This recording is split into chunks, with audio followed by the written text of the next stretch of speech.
Thank you so much for inviting me to speak at this conference. I'm sorry I couldn't be with you in person today. I want to say a few things about compassion. Firstly, it is not simple. It is complex. And the image that I've chosen in this podcast is a sculpture of a Gordian knot outside the Institute of Mental Health in Nottingham. And it clearly represents that when you look at things, at first they may seem simple. They may seem all about 6 C's, the kinds of attributes that people should have. But then when you look more closely, you see the sophisticated, complex arrangement, if you like, the systemic aspect around compassion that needs to be addressed. So in order to just think about this rather differently, I've ironically developed my 3 P's to add, if you will, to the 6 C's idea. These are places, processes and people. In that order. So we need to give more priority to compassionate places and compassionate processes alongside thinking about how people themselves are compassionate. I call this compassionate design.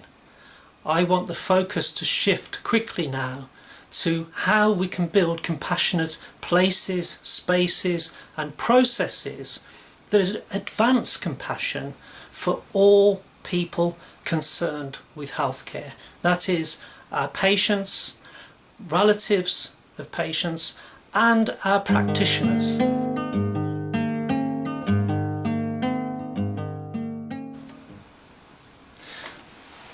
Compassionate design deals more closely with the notion of complexity.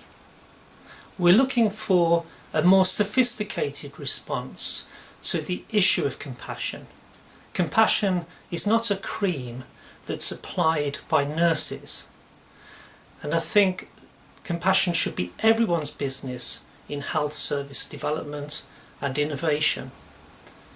To date, people like my colleague Paul Gilbert, for example, have said a great deal about how threat cultures in healthcare, how busy micromanagement and all the target setting that we've seen over recent years can actually strip down the desire and the momentum, if you like, for being compassionate. It's very hard to be compassionate when you're under threat. Now, we've seen that research, we've heard that message, but I don't think we've moved on to the right level yet in terms of how managers and people designing healthcare consider the processes that practitioners are working under and the environments they're walking through and caring for their patients in need to be carefully tailored to maximise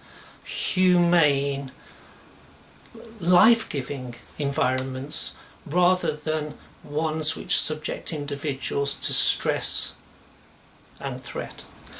It's fine to aim for effectiveness and efficiency. It's fine to focus on clinical success. But if our hospitals become factories, if our services become like mechanised factories, we might get some success, but at the cost of the trauma, disappointment, psychological distress that people take away with them.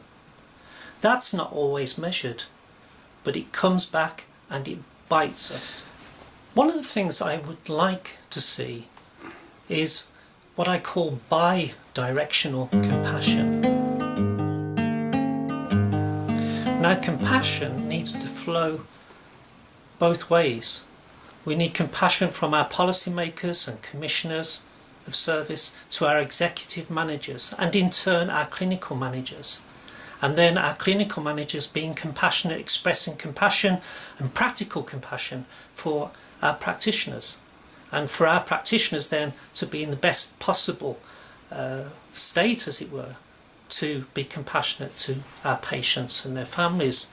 And then the other way around, we want our patients and their relatives to be mutually supportive of one another, supportive and compassionate to our hard-pressed practitioners, our practitioners to understand and build in the complexity and difficulties faced by clinical managers and then executive managers and so on. We need compassion for everyone. Compassion isn't just for nurses. Compassion and being compassionate involves all of our society.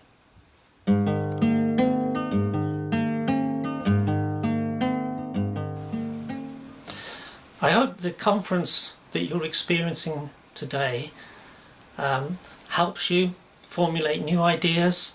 Perhaps consider how places and processes need to be addressed as well as people and their compassionate attributes. And finally, I hope that at today's conference you find some kindness and some friendliness and some genuine warmth in sharing time with your colleagues.